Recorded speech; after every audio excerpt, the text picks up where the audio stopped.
There we go. Let's get Facebook in here and we can start the show.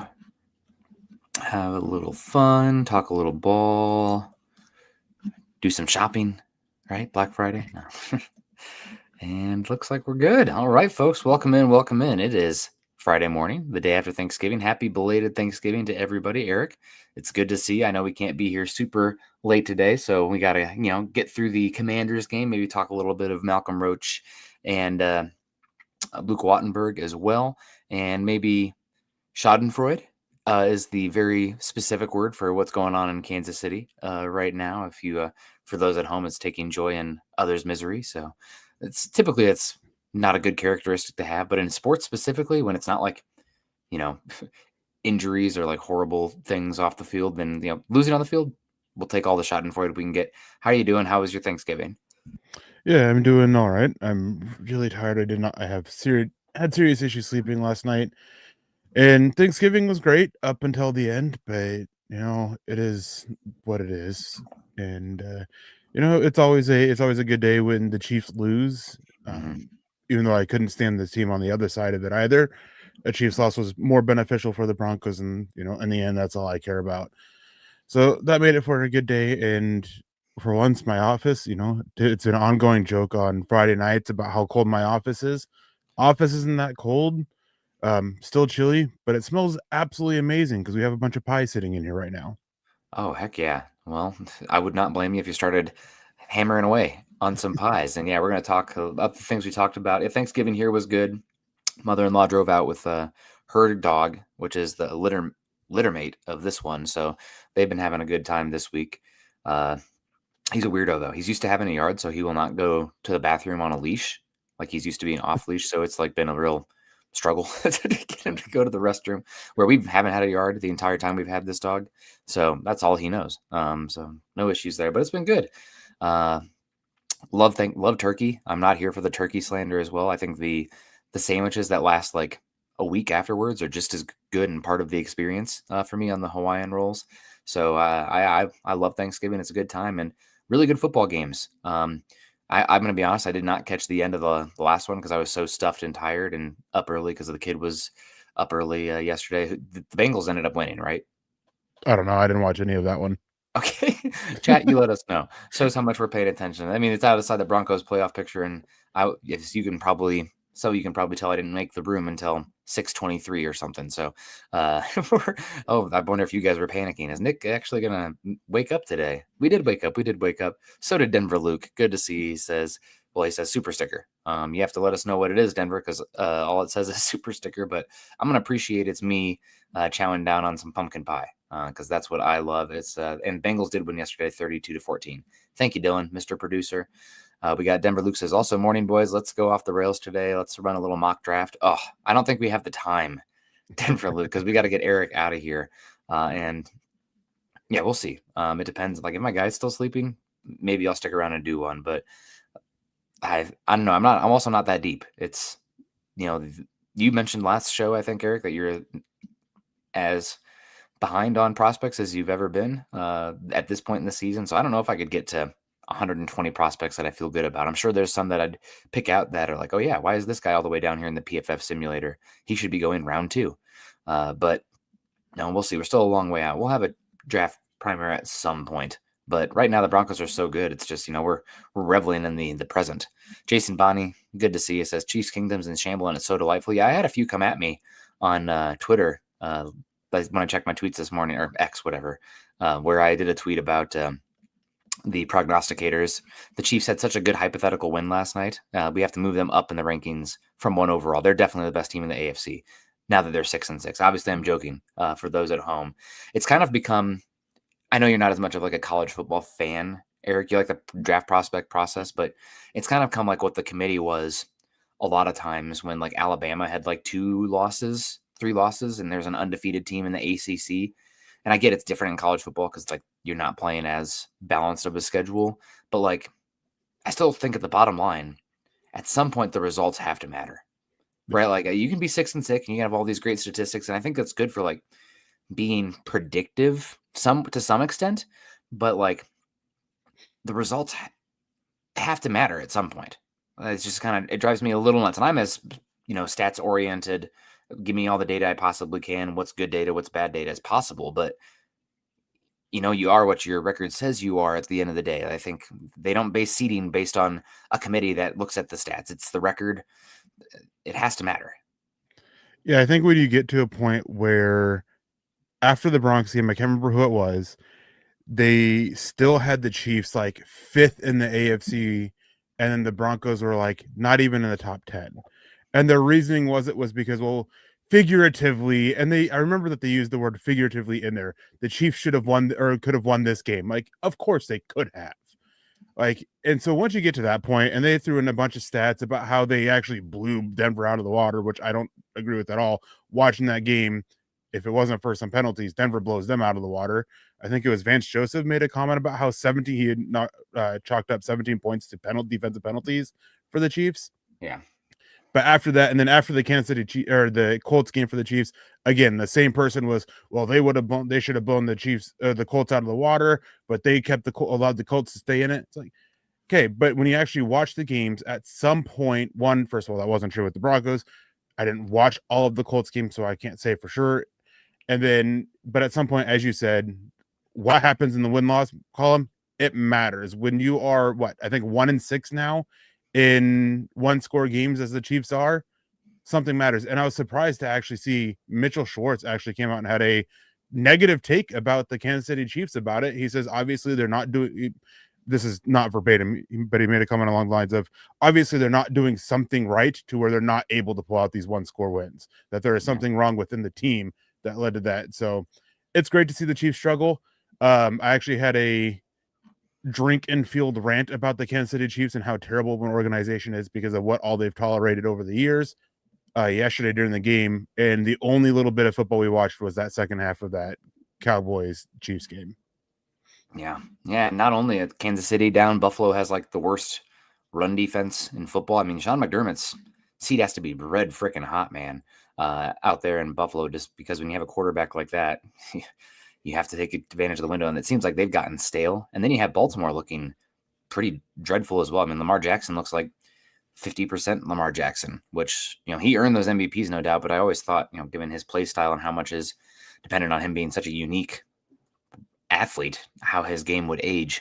And he'll be back to some extent, but will we ever see like the peak Lamar Jackson? The window's open this year.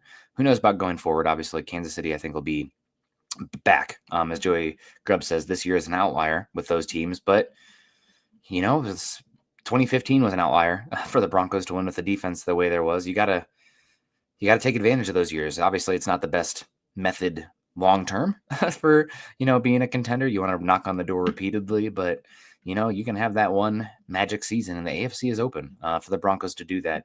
But even though the Chiefs are 6-6, I'm sure some people are going to talk about Denver being underdogs this season, outside the top 4 or 5 in the AFC. Keep winning. If you keep winning, people will pay attention. And if they keep doubting, at some point you look dumb, right? And like, I'm not here ready to crown the Broncos either, but like to not have them with the defense and the offensive line and Peyton in the discussion in this AFC, I think looks a little silly, but I'm biased. So are they, but I'm biased. But we do love a good underdog, Eric.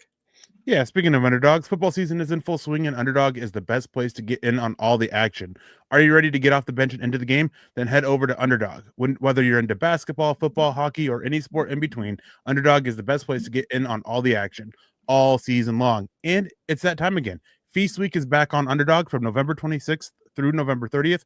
Check the app for daily special promos. That's right. Play on Underdog is easy. Just pick whether your favorite teams will go higher or lower on stats such as rushing yards, receptions, touchdowns, and much, much more. Get your picks right, and you can win up to $5,000, 5,000 times your cash, even more than $5,000. I have so much fun playing Underdog and winning money while watching football. That's a touchdown, you guys. Download the Underdog app today and sign up with promo code MHuddle to score $100 in bonus entries when you play your first $5. That's promo code MHuddle. Millions of fans have already won billions by making picks on Underdog. Will y'all be next? Be 18 plus, 19 plus in Alabama and Nebraska, 19 plus in Colorado for some games, 21 plus in Arizona, Massachusetts, and Virginia, and present in a state where Underdog Fantasy operates. Terms apply. See assets.underdogfantasy.com/web/play and get terms _DFS_.html for details. Offer not valid in Maryland, Michigan, New Jersey, Ohio, and Pennsylvania. Concerned with your play? Call 1-800-GAMBLER or visit ncpgambling.org. In New York, call the 24/7 Hope line at 1-877-8-HOPE-NY or text HOPE-NY 467-369. Heck yeah. Shout out Underdog. Thanks, Dylan, for pulling up that and the ad read and all that stuff. So we appreciate him in the background, always helping us out, making us look good. So appreciate that. Jason Bonnie in the house. Yeah, he said Chiefs Kingdom. We got that one. David Youngkin told everyone that Kansas City was going to lose to the Cowboys. I thought there was definitely a chance. Cowboys are a good team. Denver, I will say this. I mean, it just is what it is. But like Denver's fortunate that they got the Cowboys when they did, and they're also fortunate they got the Bengals when they did, like just schedule wise. And sometimes it'd be like that. It's no excuses. We can say that, like looking at the schedule, like, oh, missing Joe Burrow and the Cowboys team that were playing like 8th string cornerbacks at that point. I mean, yeah, that was good for us. Boo-hoo to everybody else, right? You play who that's on your schedule when it is, and it's nice that Denver is getting a few maybe coin flip breaks now and then this season. You have to have that. Honestly, even if you're a super team, getting the 1 seed, you need to have a few coin flip breaks go your way. So we will take it. Dave Glassman, happy Thanksgiving all. How about them boys? Yeah, I don't really mind the Cowboys, Eric. Like I know they get like way too much media attention, but like am I actually like paying attention to like ESPN talking heads all the time where they're, going on about the Cowboys? No. And they're not like relevant. They haven't been relevant pretty much my entire life. So like I don't care about the Cowboys as much as I don't care about the Eagles. It's like, oh yeah, they get a lot of coverage, maybe a little annoying. Good for them beating the Chiefs. I don't think of you. Did you ever watch, oh gosh, what was the show with John Hamm that was really popular? Mad Men?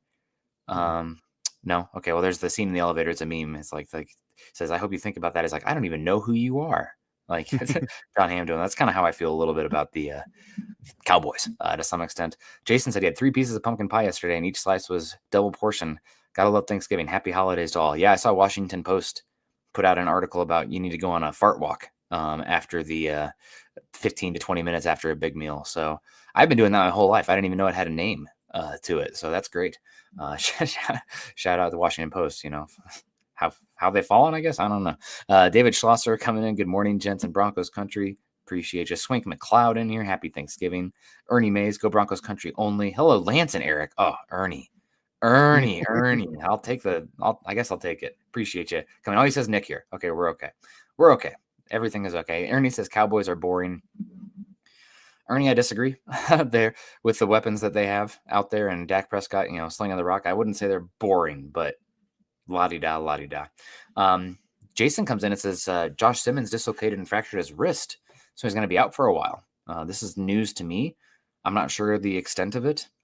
Maybe he's able to play through it with something on. Don't fall off the bed, dog. Maybe he's able to play through it with a sling or something, but that is big because their backup more, I think, not very good for them. So, and you got probably the one defense that's arguably as good or better than the Broncos until the Broncos start taking the ball away. The Houston Texans coming up next. So and Rappaport said he's going on IR. Oh boy, Will Anderson and Daniel Hunter, you get Thanksgiving week 2, baby. How delicious. Man, I put out a tweet and I was a little bit afraid to do it, Eric, about the KC and the hypothetical we talked about already. I will admit I thought back and forth about it because that could end up on freezing cold takes. And until the Chiefs are cold, dead, hard, rotting in the ground, as I've said, they scare me. But you lose against Houston, fall to 6-7. I think it's stick a fork in them. I think 7 with the tiebreakers and stuff. I think that it's over at that point. Yeah, I mean, their chances of making it are basically all but done. But with how weird the AFC's been this year, they still have an opportunity until they're officially eliminated. They're still in it. It's the Kansas City Chiefs. And with them losing Josh Simmons, who is likely to go on injured reserve, that's going to cause him to miss, 4 games. So I think that would, if he's back in time, that's right before the Broncos game that week he's able to come back, if I'm doing the math right. But I mean, he has a big loss for them. Now who are they going to look to hold consistently on their offensive line? Because, man, even watching the second half of that Cowboys game yesterday, number 64 consistently getting away with holding, and one of them was like very blatant, even should have been at least legal hands to the face, got away with it. And it's so frustrating when you see a lot of other, bad holding calls where they're not actually holding because of the rules that are actually in play for it, and they get called for holding, and then you see him blatantly holding. It's frustrating, but don't wish injury upon anybody. But that is a big loss for them, and I think that's basically going to cement them as missing the playoffs this year because that offensive line is not good. Trey Smith's been all right. Creed He's out as Humphrey's well, been, right? and he's been out a little bit too. Creed Humphrey's been all right. Like even their great players haven't been great so much so far this year. So it's a big problem for them. And Patrick Mahomes, man, he can still make some magic happen, but with some of the receivers and the drops that they've had, and then the offensive line getting beat as much as they have, it's hard to see them overcome this. Yeah, for me, it's not so much the offense. That's the issue in Kansas City. Now, granted, they have warts, but the defense looks old and slow. Yeah. They lack depth in the back seven, and they definitely lack two pieces up the front. Like Chris Jones is still good, but he's like gone from a top 3 interior defensive lineman in football to like top 10, and you can feel that drop. And as good as like Karlaftis is, he's not a closer on the line of scrimmage, if that makes sense. Like he's a great pocket cruncher. If you could put a Benito style player opposite him, maybe they'd cook. And they've used picks up there. Used a first round pick on that. The edge rusher I did not like, Felix Adizoma or something from Kansas State. I think they used a first round pick on him. That was terrible. For sure, it was a second. Is a second? Okay. Well, either way, he's been an absolute non-factor for them. Yeah. So good job, Brett Veach. And just to the point of Dylan in the comments or in our chat as well, I checked it as well. If Simmons does go on IR, he would miss the Broncos game because there's only 5 weeks left, so he'd only be back for the Raiders game. It's okay. Yeah, I was still counting this week, even though they've already played. Yep, that's totally fine. Doe Cat comes in and says Casey lost his welcome news to an already season of Peyton. More push to first place glory. Absolutely. Sorry, I had a hard time reading that one. Coach Chris coming in says, good morning, everyone. Happy Thanksgiving. Yeah, happy Thanksgiving. Good to see the Chiefs lose. Ravens get knocked down a little bit. And Broncos got a very winnable game coming up, Eric. You go on the road against Commanders. It does seem like, I don't know if it's official. Well, I don't know if it'll be official yet, but it would be very surprising if it's not Marcus Mariota out there instead of instead of Jaden Daniels. So that helps the Broncos a lot. Even if it was Jaden Daniels, I'd be picking the Broncos in this one because it just doesn't feel like they have the juice. They're one of the older teams in football. Their offensive line has not congealed like we saw last season, and their defense is old and slow. I know a lot of people like to look at the stats and be like, oh my gosh, look how good Bobby Wagner's still playing. Look at the tackles. I'm like, are we watching the same guy here? God bless him, the fact that he's still playing, but brother cannot move. Yeah, it's like brother cannot move. So a very poor Commanders team. Denver should be able to take advantage now. We've seen some teams struggle coming off the bye this year. Hopefully that won't be the case with Denver. A little sluggish. Going out east as well. Kind of a different factor. We know Broncos have struggled with that historically, but man, this is just not a good Commanders team. If Denver is who we think they are and not who George thinks they are, he says Broncos aren't not doing anything. They might win the AFC West. I think you get a banner for that, but hopefully more than that. Thanks for commenting, George. Hope you had a good Thanksgiving. Denver hopefully can take care of business against a team that is inferior and make them look inferior. I'm kind of tired of the Jets-Raiders results. Like a win is a win at the end of the day, but can I have one where we can kick up our feet and just enjoy? Yeah. And I mean, this is a Commanders defense that you can get that against. I mean, they do have a pretty solid rotation up front with their pass rushers with Armstrong, Miller as that third guy, and then Jacob Martin. They've been a pretty good rotation, but they haven't been great. They basically all have like 22 or 23 pressures among the three of them, which it's not bad, not great, but it makes it tough because when you can rotate pass rushers like this, and this is something that Denver obviously has success with. When you can rotate pass rushers, it makes it harder to block them because they can all throw something different at you. And by the time you start getting accustomed to one, they change it up on you, and then you have to start getting accustomed to that. So it can be a little bit problematic, but that rest of the defense, man, even some of the young guys they have, Quan Martin, he's been terrible this year. He's constantly like out of position. He's over aggressive, and I don't even want to say boom or bust because he's just given up big plays consistently. And then you mentioned Bobby Wagner. If they can isolate him in space, even against Evan Ingram with how he's looked, it should be a favorable matchup for the Broncos. Getting RJ Harvey matched up against him in space, like those are areas where they can have success. And then Luvu, he's also been rough when he's been out there on the field. I think he's missed a couple games with injury. I can't remember his status right now, if he's on the injury report or not. Their defensive line is punishable when you're working aggressively downhill. Like there's just a lot of issues with this defense. And I know that Dan Quinn took over defensive play calling, but the issues with the defense stem far more than what was being called. It's just the talent on the defense. While they've had a lot of great and good players in the past, they're just not what they used to be, and they're relying on them to try to be what they used to be, and it's not working for them. No, they do have some fun pieces on defense, and I'm biased because I loved Santra still coming out of Michigan as well, and he is feisty as all can be out there. I mean, wearing number 0, he's an eye catcher for sure.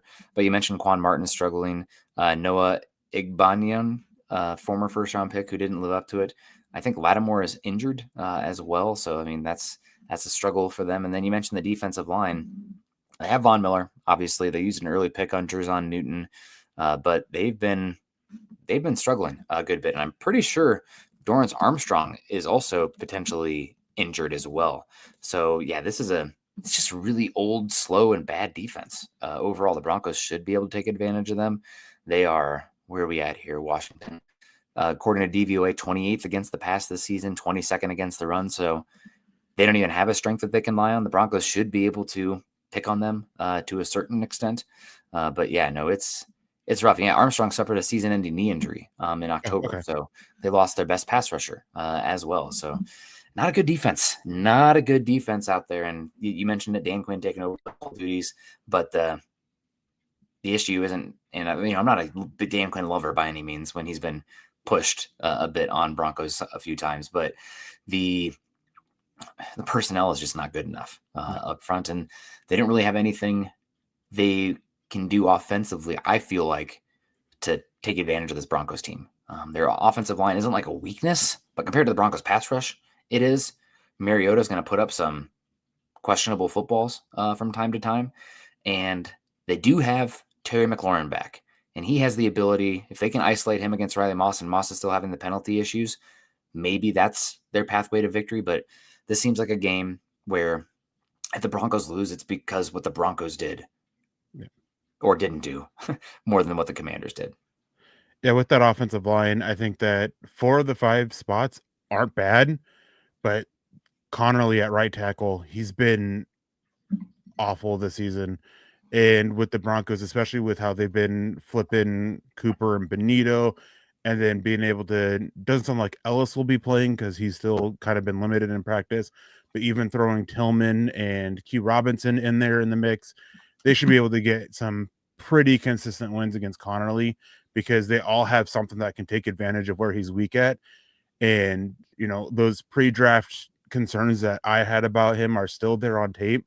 And Cooper, I think, is probably the best matchup for Connerly just because he does so well at breaking down offensive linemen's techniques, and then his ability to convert that initial, he's got the fastest get off time, or the second fastest now, get off time in the NFL right now.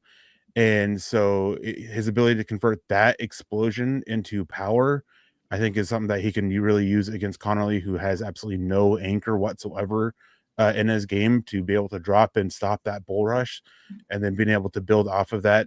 I just don't see how Connerly can really hold up against Cooper, but Benito with his explosiveness around the arch, I think that's a very favorable matchup for them. But as you said, my concern with this game comes from McLaurin and what he's able to do, because he is a really good player, has been for years. And if you can get him isolated, I think even against, like Jaquan McMillan, even if you can get isolated against him, it's still a bit of a concern just because of how good of a route runner he is. And even though McMillan's been better this year with it, there are still some moments where you can see him get beat with the route running that leaves that opening for the opposing wide receiver to make a play.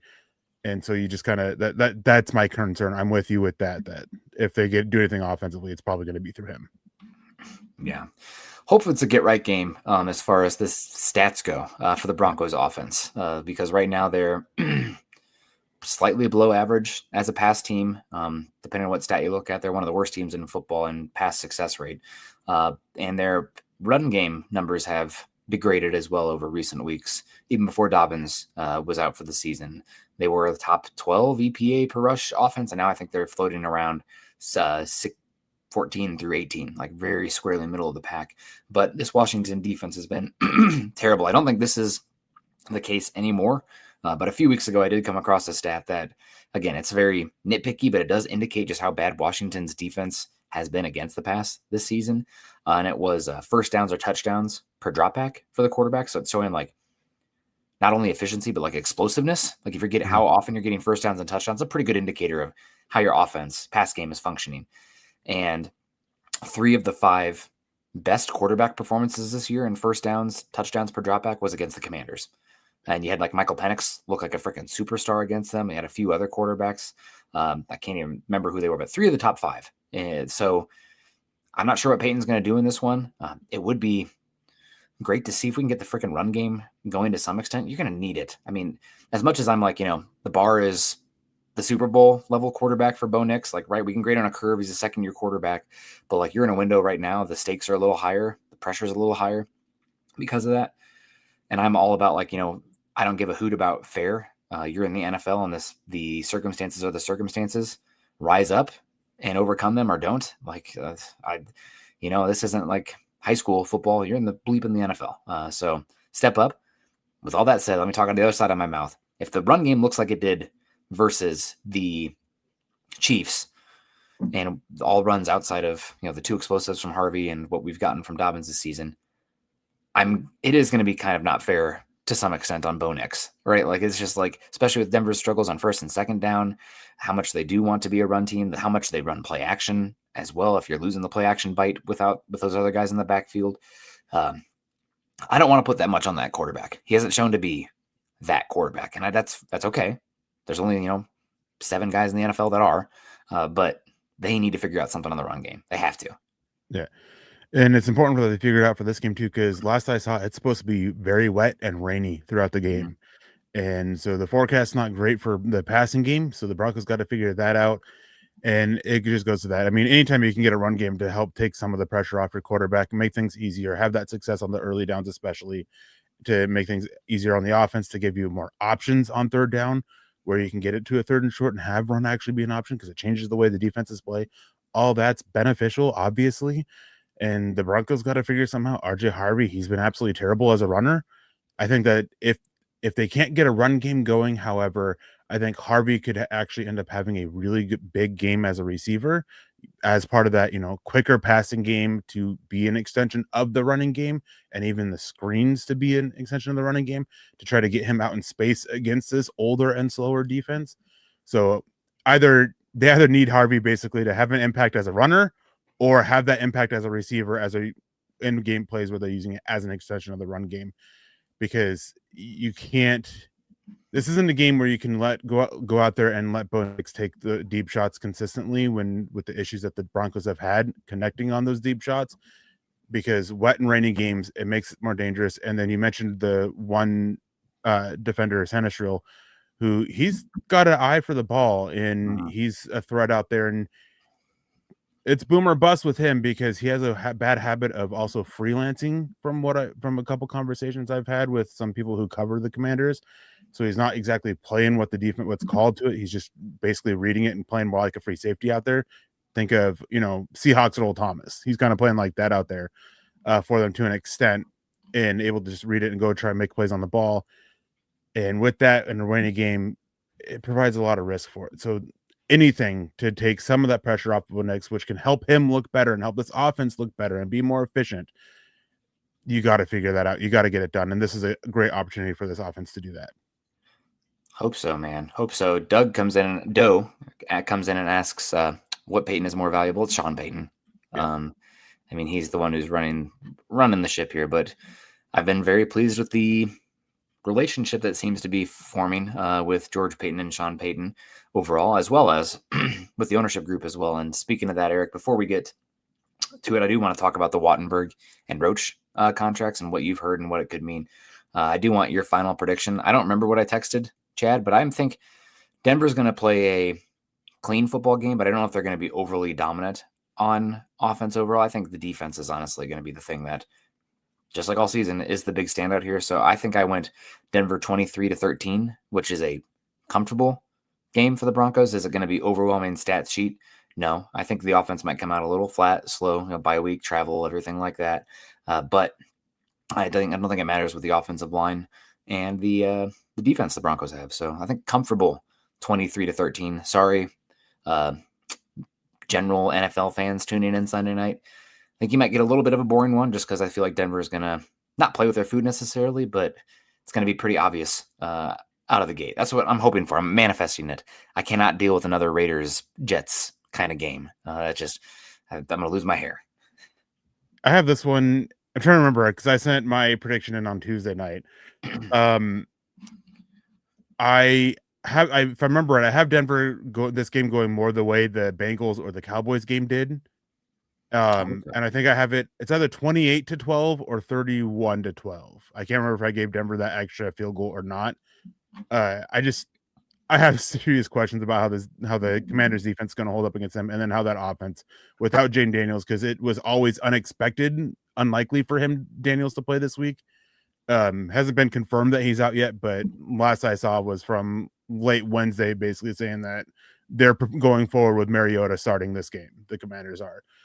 So I don't see much of what Mariota can do against this defense with the obvious weakness on their offensive line, and I don't think they match up very favorably against the Broncos coverage unit very well outside of McLaurin. So I don't know if they can have enough there, because the Broncos, I think they have the opportunity with what the Commanders can do with their passing game to give Moss help, or whoever help that ends up covering McLaurin and helping take him out of the game. So I know I have it a big, basically a blowout. I don't have and I made sure, if I remember, I'm pretty sure anyways, I had it to in my prediction that the Commanders don't even make it in the end zone. It is the Ford field goals that gets them to 12 points.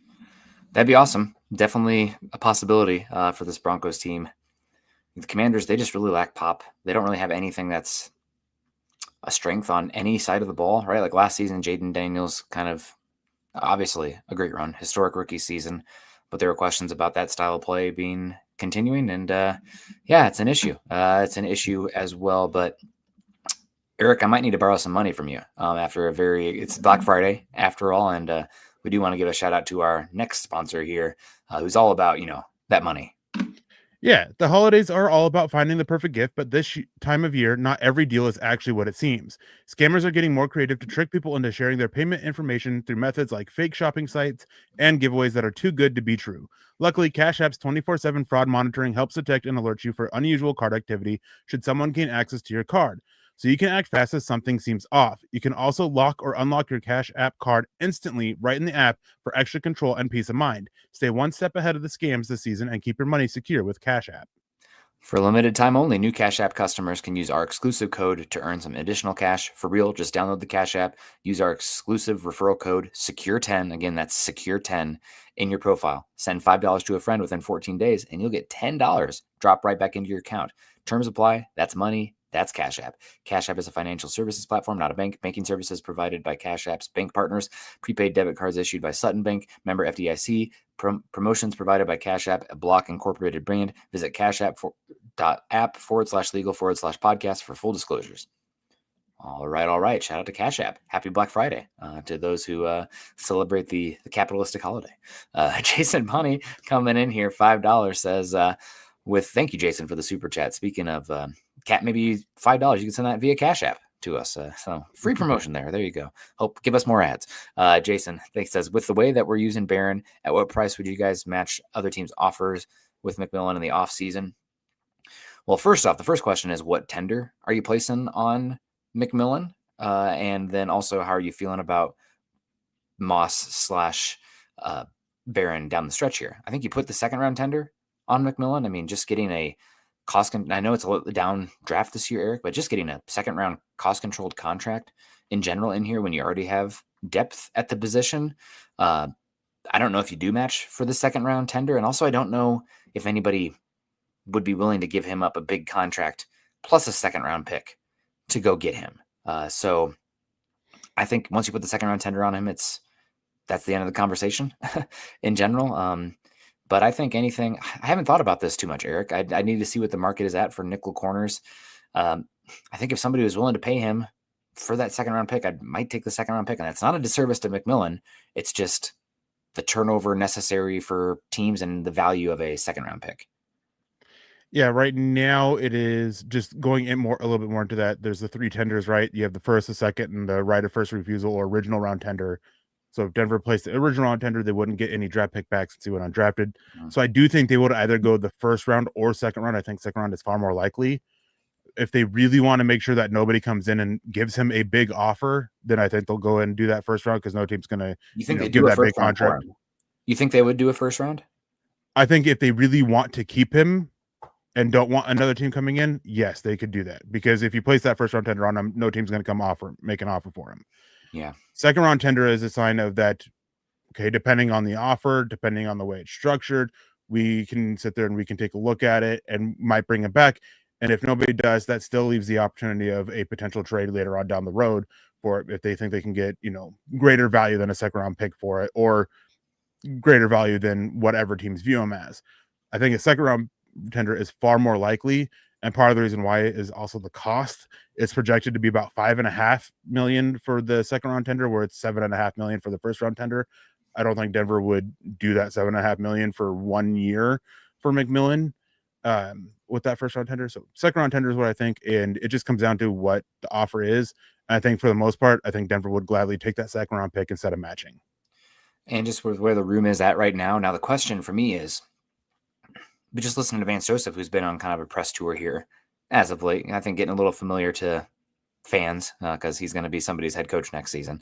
But talking about Barron and the vision with him being the outside, I do wonder if there's a reality where you do re-up McMillan and you're moving on from Moss, trading Moss potentially in the offseason. And I think Moss is a good player. He has the boxing gloves on this week, I guess. So good for him. Hopefully those penalties subside. But McMillan has been awesome this season. If the vision is boundary for Barron, maybe that changes the formula of who you're keeping in the backfield. Obviously, Barron is here, so it comes down to McMillan versus Moss. So we'll see. But I think if you put the second round tender on him, you almost kind of are baiting teams. And it's not a disrespect to McMillan. It's just kind of getting that contract off the books. You already have an in-house option and also the value of a second round pick. I mean, the 4 years cost control second round is very good for a team. So I wish it was in the 2027 draft. But yeah, it's an interesting one, no doubt. So I've just assumed they put the second round tender. Nobody gives up a second round pick for a slot cornerback probably. And we'll talk again in the 2027 offseason, what that means, unless they get a deal done before, kind of like the Broncos have been. But yeah, we'll see. Thank you for the question, Jason. But that's my assumption right now, Eric. Do you agree? Second round tender, is that probably? Yeah. That's as I was saying, is I think they'll do the second round tender. I think the only way they do their first round tender is if they really decide that they don't even want to deal with having to match an offer and just keep teams completely away from it and play out the year. At that point, do you think they just offer him a new contract? Huh? Would they just offer him a new contract? That's possible as well. Instead of skipping the tender process. Denver's done that a couple times before. Yeah. They've gone out and they've offered like a 1 or 2 year deal for less than what the tender is on an average per year basis and gone from there. And so it's always entirely possible that they just skip that process entirely. That would be, $7 million guaranteed all on the upcoming cap with no flexibility on the deal. If you like him enough to put a first round tender on him, just give him a contract. I mean, I don't know. That's where I fall based on how they've operated over the last 3 seasons with the Walton Penner group, Peyton and Peyton. Walton Penner, Peyton. That's a pretty good law firm. Roy Osborne coming up says, good morning, Nick and Eric. Hope you guys had a great Thanksgiving. It was good. He says, I have a bad feeling about this game coming up for more than one reason. Roy, get that bad juju out of here. It's Black Friday. Go spend some cash and feel better. But no, appreciate you, Roy. Hope you had a good Thanksgiving. I have a good feeling about the upcoming game. And we got Coach Chris coming in, $20. Says, is it just me or is this draft class considerably weaker than last year? Deeper wide receiver class, but not as flashy. What do we do with Dobbins? Love the show, guys. I don't think it's considerably weaker than last season, but I think last season wasn't overwhelming either. at the top. It wasn't a superstar class. I think it's a decent class in the top 100. I just think your actual true first round grades, instead of getting 16, 18 of them, there might only be 6. And I think there's not even as many true blue chip guys. Shout out to Dane Brugler, but he said he's been talking to scouts in the league. This was on a show he's on The Athletic now, where there's, I think he said 8 to 10 guys where he thinks would go number 1 in this class for next year compared to this season. So I think what we're going to see is the quarterbacks boosted up because of that. There's 4 that could go in the top 10. I think maybe 5 if Arch Manning declares. Still, I know that he's been a little bit, volatile, I guess, in the discussion, but I think Nate Tice is a really good analyst, and he's been pretty good about the quarterbacks specifically in the draft. And he said if Manning comes out, he's going to go number 1 because he's playing unbelievable. And I have not watched Texas, but I'm going to take him at his word if he says that. So he also got Mendoza, obviously, Simpson, Moore, and I think Sellers. I'm not selling on Sellers yet either. I mean, it's not his fault that he's getting hit as soon as he hits his drop back on every other play. I mean, we've seen it in the NFL. If your offensive line is that bad, I don't know what you can do, but he's gifted, no doubt. I'm going to take the cheese every time with those freak athletes at quarterback. Say Anthony Richardson, say hello. But I think it's a decent class. The one thing that's unfortunate for the Broncos is how it lines up is it's a really good edge class on the whole. And I think Denver's going to have a chance that their most valuable prospect on the board when they're on the clock is an edge guy. You're just already 5 deep there. Maybe you trade back because of that. Other than that, though, wide receiver seems possible. And if not, my default is always offensive and defensive line. The one that's the dark horse for me is linebacker, just because it is such a good linebacker class on the whole. And linebacker's value is as high as it's been in, I don't know, Eric, 15 years in the league. So linebacker is a dark horse still for me. We got 2 positions we don't know about for the Broncos there. But yeah, still early stages. But I would bet offensive weapon, leaning wide receiver, because not many tight ends or running backs at the top. This class, there's 2, 1 at each. And then after that, it's day 2, day 3 for running back. Wide receiver, trenches, probably the direction. Yeah, I mean, I wouldn't say that this year is considerably weaker. I would say it is weaker than last year. And that based on some conversations that I've had with some people. Last year, the conversation was 10 through 115. They felt that the depth was great there around this time. And then right now, the conversation's been about, 8 to 10 all the way to 85 is where they like the depth for it. And then it gets weaker after that. Not a lot at the top. And last year, typically teams have about 20 to 25 true first round grades. Last year, a lot of teams are sitting right around 15. The lowest that I heard, and I think one of the general managers came out and even said it after the draft, if I remember right, said that they were sitting at 12 first round grades. So, and it was one of the teams who made a move up, but I can't remember who it was. But anyways, this year, the conversations right now have been similar to, kind of what Dane Brugler was implying with his 8 guys for the for next year and all that. Is that there's 6, 7, maybe 9 or 10 first round grades this year. All right, guys, it's been a great show. I'm out of here. Oh, I had to. I'm so sorry. Tom Brady said it yesterday too. I thought it was funny. Little cousins. Oh, Dylan's leaving too. You guys just have fun with it. It's absurdist humor. That's what's great. That's one thing that Gen Alpha, young Gen Z has going is they are really leaning into the absurdist humor, which I am here for. So I apologize. Also the fact that it pissed you off so much. If I can rage bait you, it's great. Sorry to interrupt. I had to. Totally off track now. Yeah, it's just not a great class. Right now, if my money was on any position though for the Broncos, it'd be wide receiver.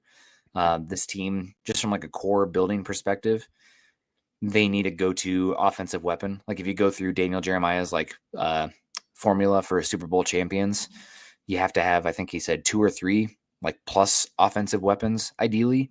And right now, I don't know if the Broncos have 1. You can make the argument about. Good to see Ernie says Tom Brady a 3-time loser. Yeah, thank you, Ernie. But this team needs another weapon. I think you can go in next season with the guys you have, and a lot of this is going to be determined on how the guys play these final 6 games as well. But right now, I'd bet on wide receiver. If not, interior defensive line. Even though they just signed Roach, the strength of this team, guys, is the defensive line. Like, why wouldn't you just keep going up on that? It's the identity, and it's working. Look at the best teams in football right now. Like, they are crazy deep on the defensive line. Keep it going. And the other one is offensive line. I want to see what happens with Ben Powers, and we will get into that here because I want to circle back to Wattenberg, Powers, Roach. What do you think about Dobbins? My hot take here, maybe not that hot take, is what happens with Dobbins for the Broncos this offseason. Hopefully he comes back for the playoffs. I know the original talk was Super Bowl, but Sean Payton put it out there. Hey, maybe, wink, wink. Can we get him back if we get a bye week? Like, can we get him in the playoffs? That'd be even, like, we don't need him necessarily down the stretch, but if we can get him back for the playoffs, hallelujah, God bless, amen. Because we definitely need him then. Probably.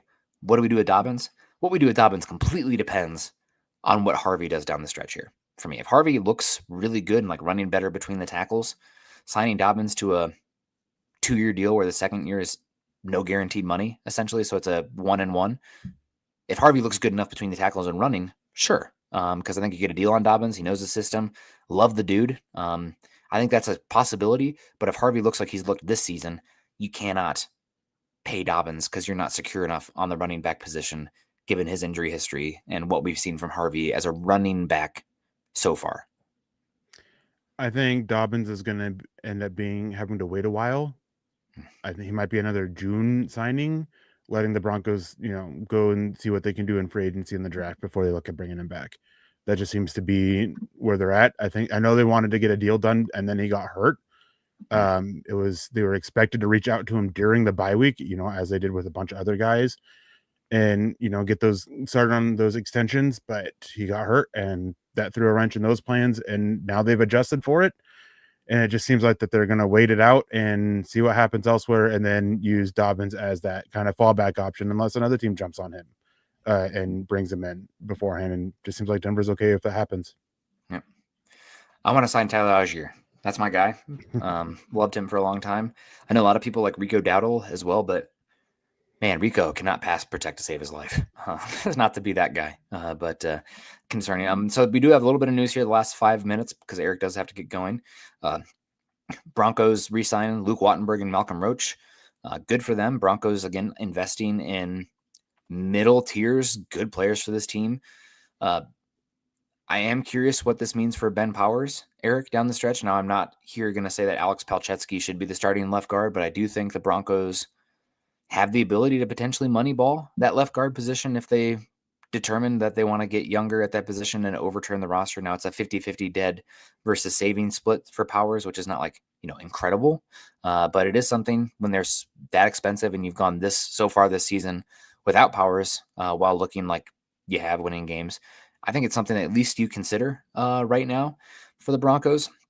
And also paying 5 offensive linemen is pretty unheard of. I know that you have the rookie cost control contract and the Walton money changes how you can structure these deals, but I can't think of a team that's spent on 5 big contracts like that on the offensive line historically. Typically, there's at least one cost control guy. So I'm on Powers watch. I think it's possible. I know that we've talked about this a little bit, and maybe you go into the season with Palczewski, Gargiulio, draft pick, 1-year veteran contract. Because the one thing about guard, you can find mercenaries every single offseason. Like we talked about at the trade deadline. Like I think you even mentioned Broncos were doing work on Joel Bitonio. Bitonio coming in for a 2-year contract for half of the money of Powers, and then you have the option to go young also in the draft. I mean, there's at least like directions I can see right now that are feasible. I would be, it's not impossible that they move on from him. As you said, he's like 17 million against the salary cap, a little over 9 that's saved, a little over 8 that's dead. So like 17, 18 million against salary cap. It's possible. Denver's done decent enough up front, but I think that you've really noticed his absence over the last few weeks because Palczewski has been not good. They don't have a backup in place, a replacement and ready for him. It does not sound like Palczewski's that guy. And when you watch his tape, it's very easy to see why. So I would be surprised if they moved on from Powers because this coaching staff really likes him. They like what he brings to the running game because he is one of the best pulling guards in the NFL. And if you notice, they've barely been doing any pulling runs. If you go back and watch, because they don't have that presence there to do those pulls. They still do it, just not as much. And I don't think it's ever been Palczewski's been the one pulling. If it has, it's been very, very rare. And on top of that, yes, you'd be paying 5 guys for a year. Yeah. And with the way that the Broncos have, they have plenty of cap space. They're not in a tough spot cap wise.